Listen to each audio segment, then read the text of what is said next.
जाजपुर कलिंग नगर गोलीकांड घटना को 19 वर्ष बीती जाइए एबे भी न्याय अपेक्षार मृतकों परिवार 2006 जानुआरी 2 तारिख में घटीला यह गोलीकांड से दिन को शहीद स्मारकी दिवस भाव पालन करा जाउछि।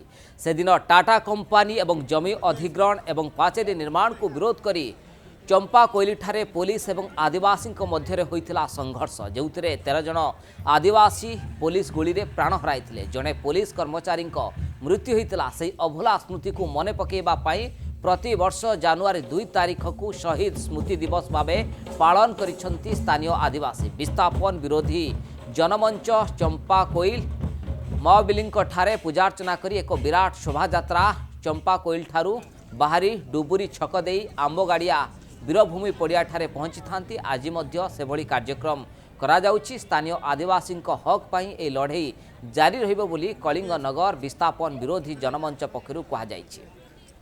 कलिंग नगर आदिवासी शहीद दिवस पालन करछि जोथि कि विकास पाई आज निरीह आदिवासी लोकों को शिल्पायन पाई 13 जन आदिवासी को हत्या कराला।